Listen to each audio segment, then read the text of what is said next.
के इस तज्जिये में खुशामदीद। देखिए, आज हम एक इंतहाई अहम और तशवीशनाक पेशिनगोई की तह तक जाने वाले हैं। ये एक ऐसा मामला है जिसका बराह रास्त ताल्लुक आलमी सप्लाई चेन्स और तवानाई के मुस्तकबिल से है। हम इस दावे की मंतिक को कदम ब कदम बिल्कुल गैर जानिबदार होकर समझेंगे, क्योंकि अगर ये सच साबित होता है तो दुनिया का मुआशी नक्शा वाकई बदल सकता है। तो क्या इस हकीकत को जानने के लिए तैयार हैं? आगे बढ़ने से पहले जल्दी से देख लेते हैं कि हम आज किन अहम नुकात पर बात करेंगे।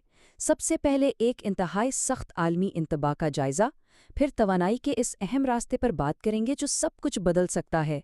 इसके बाद मुआशी तबाही का वो सिलसिला जो इससे जुड़ा है, फिर बुनियादी ढांचे को दरपेश खतरात और आखिर में उन सब के वो असरात जो कई दहाइयों तक महसूस किए जा सकते हैं। तो चलें बिना किसी ताख़ीर के शुरू करते हैं। पहला हिस्सा, एक सख्त आलमी इंतबाह। बात दरअसल शुरू होती है एक इंतहाई परेशान कुन पैगाम से जो हाल ही में सामने आया है। ज़राए के मुताबिक भारत के वज़ीर आज़म ने अपनी कौम को एक आने वाली बेमिसाल आलमी तबाही से खबरदार किया है। उनका कहना था, मुझे बड़ी तबाही नज़र आ रही है और अगर हालात ठीक ना हुए तो अगली कई दहाइयों तक तबाही और नाकाबिले तसव्वुर गुर्बत फैलेगी। अब ये कोई आम बात नहीं है। इससे मौजूदा दौर में किसी भी आलमी रहनुमा की तरफ से जारी किया गया सबसे संगीन इंतबाह समझा जा रहा है।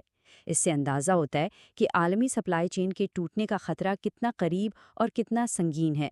ज़रा इस टाइमलाइन पर गौर करें। पिछले कुछ सालों में हमने क्या कुछ नहीं देखा। 2020 में कोविड-19 की आलमी वबा, फिर 2022 में यूक्रेन और रूस का तनाज़ा। लेकिन तज्जियाकारों का मानना है कि इस वक्त मशरिक वस्ता में जो तवानाई का नया बहरान सर उठा रहा है ना, वो अपनी शिद्दत में इन पिछले तमाम झटकों को बहुत पीछे छोड़ देगा। ये वाकई एक ऐसा खतरा है जिसके लिए शायद दुनिया बिल्कुल भी तैयार नहीं है। अब आते हैं दूसरे हिस्से की तरफ, तवानाई का अहम रास्ता, या यूं कह लें वो असल वजह जो इस सारी तबाही का बायस बन सकती है। सारा मसला मशरक़ वुस्ता की जोग्राफियाई और सियासी चालों में छुपा है, ख़ास तौर पर आबनाए हरमज़ के मामले में। दावा ये किया जा रहा है कि ईरान यहाँ से गुजरने वाले तिजारती जहाज़ों पर एक सर्विस फ़ीस लागू करने का इरादा रखता है।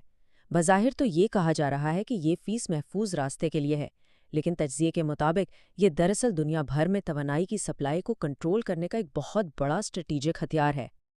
और ये हिकमत अमली दुनिया को वाज़े तौर पर दो हिस्सों में बांट देती है। एक तरफ वो गैर जानिबदार ममालिक हैं जो फ़ीस अदा करेंगे और उनका रास्ता बिल्कुल महफूज होगा, लेकिन दूसरी तरफ उन ममालिक के लिए रास्ता मुकम्मल तौर पर बंद कर दिया जाएगा जो अमेरिका के इत्तेहादी हैं, जहां अमरीकी फ़ौजी अड्डे मौजूद हैं या जो इस तनाज़े में बराह रास्त शामिल हैं। यानी तेल तक रसाई को मुकम्मल तौर पर एक हथियार के तौर पर इस्तेमाल किया जा रहा है। अब ज़रा तसव्वुर करें, अगर वाकई ऐसा हो जाता है और भारत जैसे ममालिक को रूसी तेल का मुतबादिल नहीं मिलता, तो क्या होगा? तज्ज़िया खबरदार करता है कि ख़ाम तेल की कीमतें सीधा $150 फ़ी बैरल तक पहुंच सकती हैं।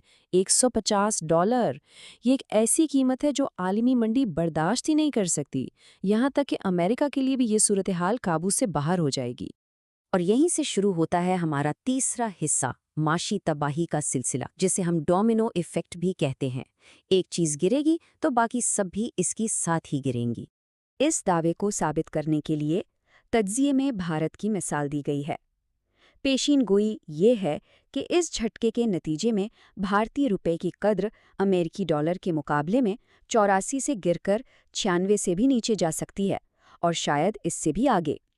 ये सिर्फ एक करेंसी का गिरना नहीं है, यह इस बात की निशानदही है कि महंगाई किस खौफनाक हद तक बढ़ सकती है। ये सारा अमल बिल्कुल एक जंजीर की तरह काम करता है। सबसे पहले महंगा तेल, जिससे दरामदी खराजात में होशरुबा इजाफा होता है। अखराजात बढ़ने से आलमी सप्लाई चेन्स रुक जाती हैं और फिर फैक्ट्रियां और सनतें मुकम्मल तौर पर बंद होने लगती हैं। यूरोप और बाकी दुनिया को होने वाली बरामदात ठप होकर रह जाती हैं। ये एक मुकम्मल मुआशी ब्रेकडाउन है। और इन माशी इंतबाहात का असर आना शुरू भी हो गया है। मार्केट में इस कदर खौफ व हरास फैल चुका है कि रातों रात भारतीय स्टॉक मार्केट से अरबों डॉलर निकाल लिए गए। ये साफ दिखाता है कि सरमायाकार कितने घबराए हुए हैं और माशी एतमाद कितनी तेज़ी से खाक में मिल सकता है। चलें आगे बढ़ते हैं चौथे हिस्से की तरफ, खतरात और बुनियादी ढांचे के अहदाफ। یہ صرف پیسوں کا معاملہ نہیں ہے، بلکہ بات اس سے کہیں زیادہ خطرناک ہو سکتی ہے۔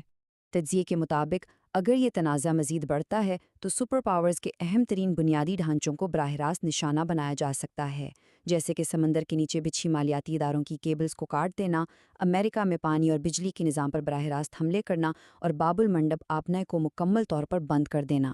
یہ تمام انتہائی سخت اور غیر متوازی حملے ہیں جو مغربی ممالک کے پورے نظام کو مفلوج کر کے رکھ سکتے ہیں۔ ماخذ کا اشارہ اس طرف ہے کہ یہ سب اچانک نہیں ہو رہا، بلکہ کہا جا رہا ہے کہ یہ چین، روس اور ایران پر مشتمل ایک بلاک کی سوچی سمجھی اور پہلے سے طے شدہ حکمت عملی ہے۔ ان کا مقصد عالمی سطح پر توانائی کی اس ضرورت اور انحصار کو اپنے فائدے کے لیے بطور ہتھیار استعمال کرنا ہے۔ اور اب ہم آتے ہیں اپنے آخری اور سب سے اہم حصے کی طرف، وہ اثرات جو دہائیوں تک دنیا کا پیچھا نہیں چھوڑیں گے۔ یورپی ممالک کے ایک سنگین انتباہ کو نمایاں کرتے ہوئے تجزیہ بتاتا ہے کہ فوری نقصان تو پہلے ہی ہو چکا ہے، یہاں تک کہ اگر فرض کریں کہ جنگ آج اسی وقت ختم ہو جائے، تب بھی تیل کی قیمتوں اور ٹوٹی ہوئی سپلائی چینز کو سنبھالنے میں کم از کم 1 سے 1.5 سال کا عرصہ تو لگ ہی جائے گا، یعنی مختصر مدت میں تو بحالی کا کوئی امکان ہی نہیں ہے۔